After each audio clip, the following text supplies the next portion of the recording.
So I'm Adam Nettleman, and I'm a UX. I've been doing UX for several years. I think I've been here since '95 when I went to school, and I started working at UC then, and it's kind of working through, and I kind of felt this internet happen, around '97. We were all getting, 56K modems or whatever, and the one thing you kind of wanted to do is make a website for your band or something like that. So we kind of learned it that way. And slowly but surely, we kind of got ideas of things we wanted to do. And one thing that I really wanted to do was I was working at UC as a clinic administrator and for a mental health clinic. And I said, you know what, I wonder if I can create a clinic online. So I started thinking about all the kind of different screens that it would take. And the screens were a list of all the providers. So if I were a patient and I came in, I'd want to be able to kind of sort providers and pick one that was appropriate for me, right? Whatever my problem was that day. And then go in and see his profile.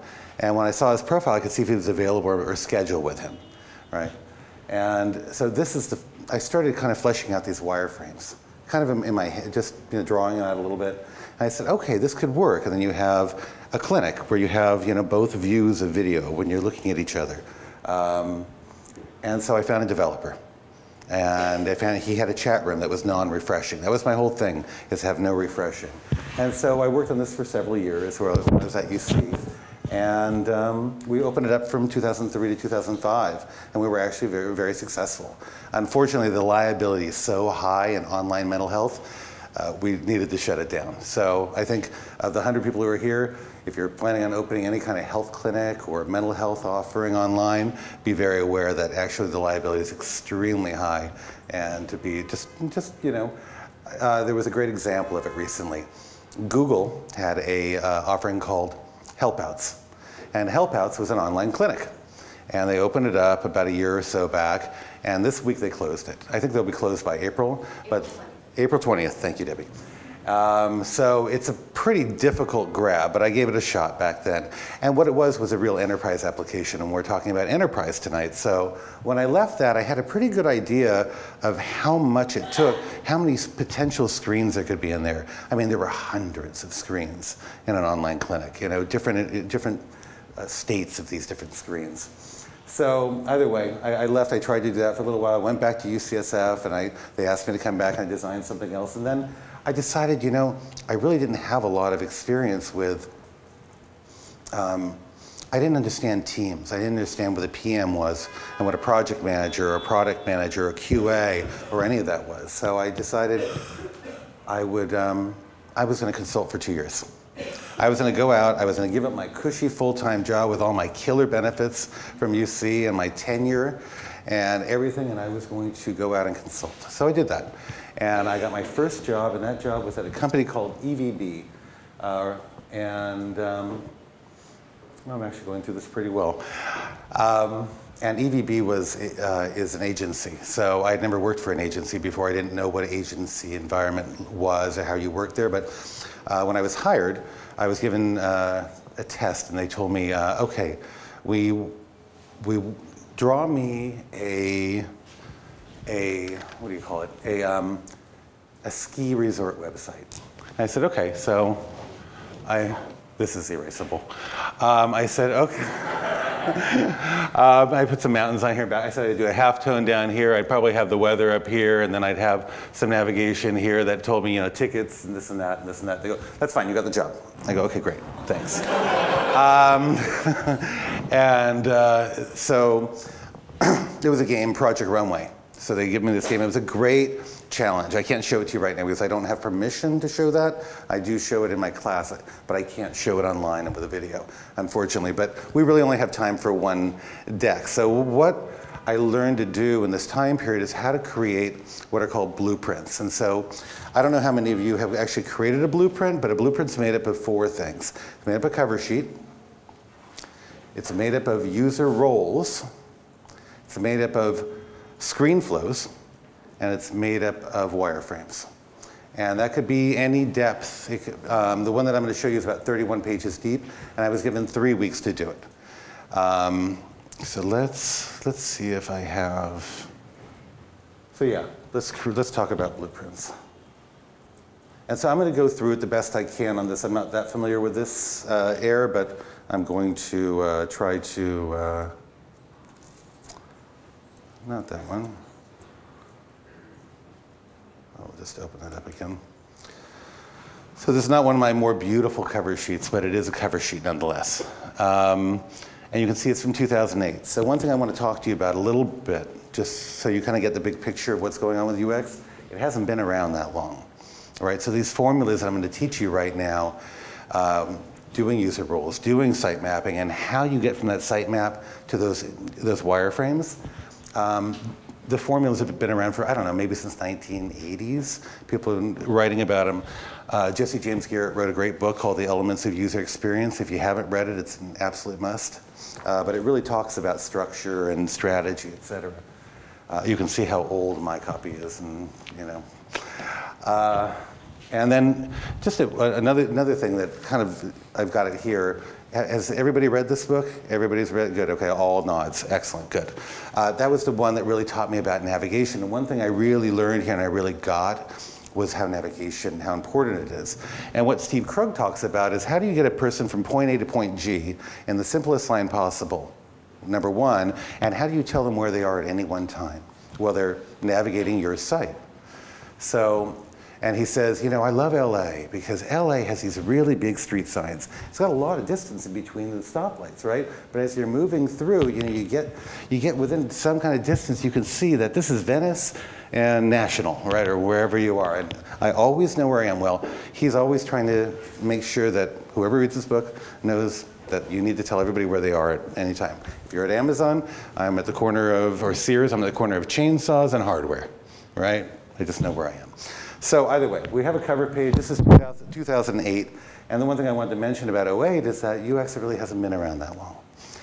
And you know, some people ask me, they go, why are you using these old ones? These old, you know, blueprints. And I say, well, because, well, you know, look at music. Music has been around for thousands of years and it uses the same formulas.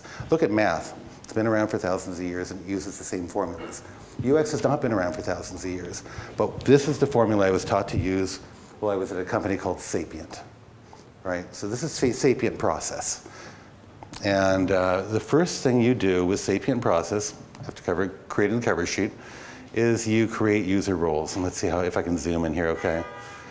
So I interviewed for this company. They brought me in and they said, okay, we'd like you to create an app for us. I said, okay, what would you like me to create? They go, well, we have a customer service team in Fairfield, and they take calls. We sell things, and then something's broken, something's wrong, and we need to we need to give them money back, or we need to send another one. I said, okay, I get it. So it's, hi, it's David, how can I help you today? Correct, exactly. I said, so like a call timer comes up, this and that. They go, well, we don't have a call timer right now, but we have, you know.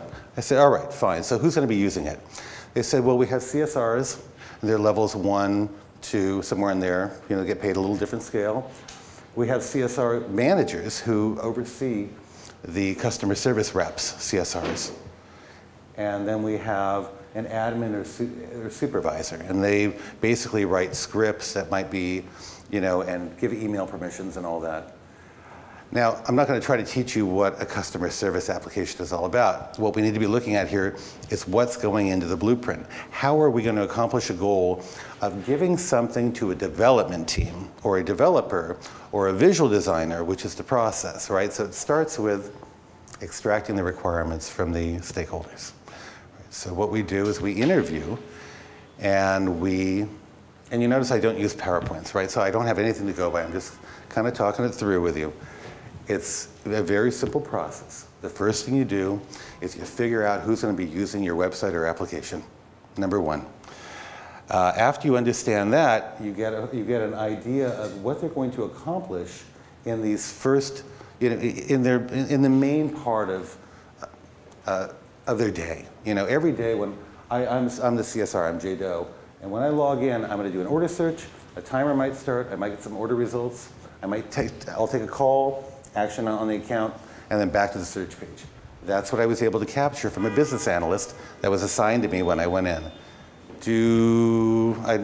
I don't really want to take it, but people, it's okay, we'll go back there later. If we move down, the first thing I kind of want to mention here is there's only really a couple kinds of designs that I've run into. There's new design. That's something that a company doesn't have and they want you to create from scratch, or maybe examples of it. You may have to do a competitive analysis, take a look around, see who else is doing something similar.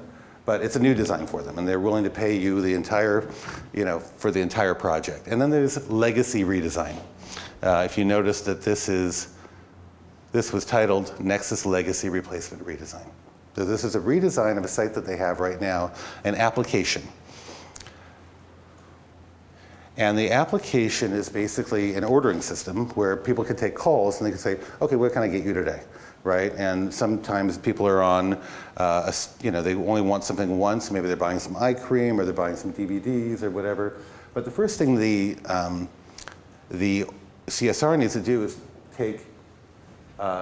do an order search or an account search. Now remember, we're looking at boxes and arrows now, so you can't see anything, right? You really can't see anything in here, but there's a lot of features in here. So what I said, it's a legacy redesign. I asked the BA to print out every page in the current application. And I go, so what's the problem with this application? They go, well, you have to go next, next, next, next, next to do anything. I go, well, what do you want? And they said, well, we want it more Ajaxy.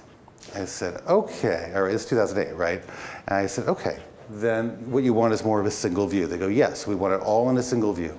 So I started thinking about that. And I said, okay, print out all the pages in the application. They printed everything out here. You can see some of the keywords, and I just started putting them kind of sloppily because I really only had 3 weeks. This is really one of my dirtier blueprints, but it's one that I have permission from the CEO of the company to use. Okay, so really important. Reship, modify customer details, place orders, create new service cases, track numbers, create RMAs, refund, right?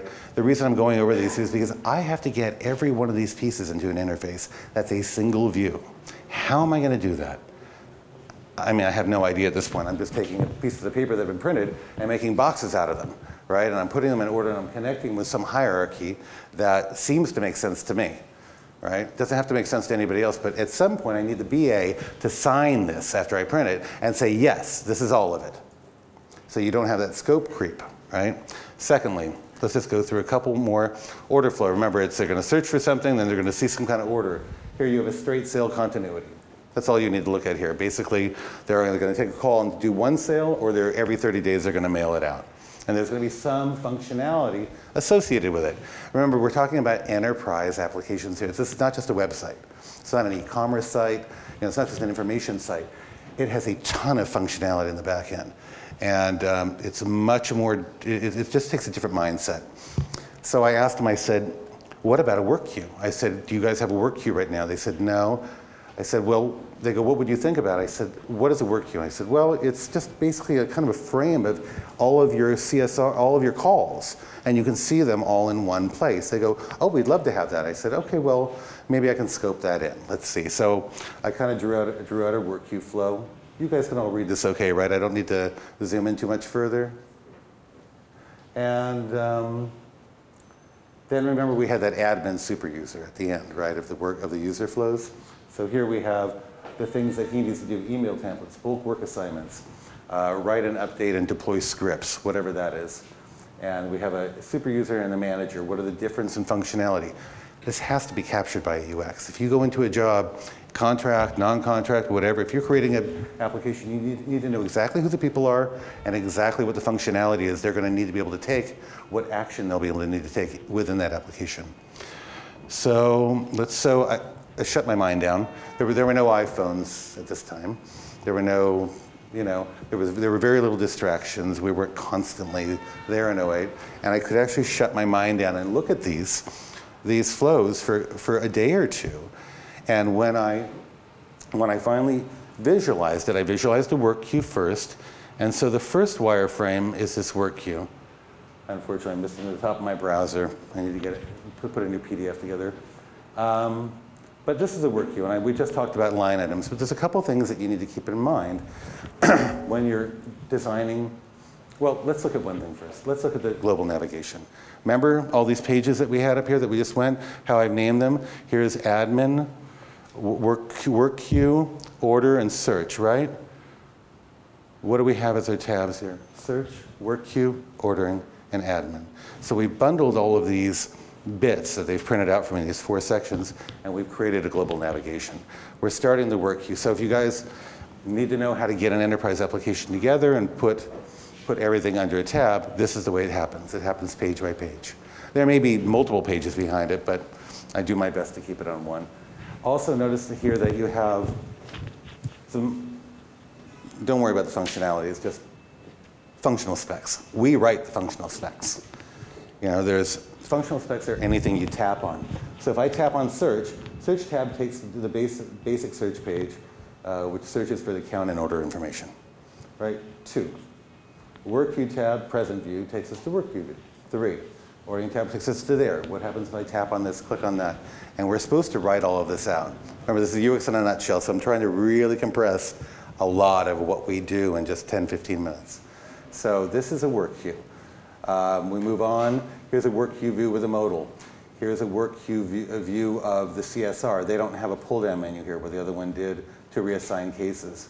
Here is, I asked them if they had scripts, if they had Word documents or something. They said, yes, we do. I said, well, let's change the user experience. Let's allow the scripts to kind of run the conversation. When somebody calls in, you can pop up and says, hi, it's Jane. How can I help you today? And when they tap on something, the script changes. So it's actually driven by the system now, by what's tapped or clicked, as opposed to a page that's turned and they're trying to find that place in line. So we incorporated that. We incorporated a call timer. And remember, they wanted it more Ajaxy. So I said, okay, well, the first thing I'll do is, this is the minimum they're going to need. I talked to the BA and he goes, we need last name and zip code or order ID. I said, okay. I go, anything more? He goes, yeah, so we'll just Ajax it there. Right, that's what they wanted, and we have functional specs always following. Because remember, what's going to happen with this blueprint is this blueprint is going to be handed to a developer. And the developer is going to need explicit instruction on what everything does. This is exactly what it's for. I don't know how many of you hand off to developers directly, but I actually handed this off to a developer directly and managed it for the next 2 months while she developed it and handed the code off to the client. So it's nice to be in that position, but you don't always get to. As contractors, we go in, or even as full-time employees, we go in, we design something, and we may never see it, or when we see it, it's gone to visual design, they've changed the interaction, it's gone to development, they've changed the interaction, and it never comes back the same way, So the only way to ensure it is to blueprint it, right? And that's actually to do the functional specs yourself, et cetera. So here we have, so how does search work? Let's just take a look at it. How did I get all of that ordering page into one view? And this is the last thing I'm going to show you. So I said, okay, well, when we search, we'll have all the results here, right? And when I mouse over Jim Jackson, the 94103, I'll tap on him, and I really want to go into single page here. And if I tap on Jim Jackson, it slides Jim Jackson onto the top. It doesn't matter what's going on in here. We'll talk about that later. But then you have all of these, and you have all of Jim's orders, right? And you also have his notes, because he's calling in, at the time I didn't get this or this and that. And then when I tap on one of those lines, it expands it, right? And remember that we had all those little boxes in the order. We had RMA, we had modify, we had, we need the tracking number. So these are all now in here. So you can see that we've incorporated them into this single view here. And not only in that view, but let me zoom this out.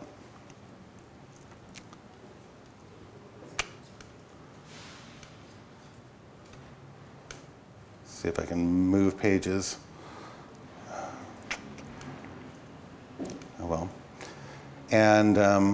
And then we have a 5-level drill down. So somewhere when I close this is what I can't teach you in 15 minutes, but it's what is really important for you to realize, that aha moment happens when you shut your mind down, clear your head, and say, oh, this is the way it should work. And then you kind of flesh out these wireframes, and you say, okay, is this right? And then you take it back to the BA or whoever the manager, the product manager, and say, is this close to what you're looking for? They go, this is close, or this is not.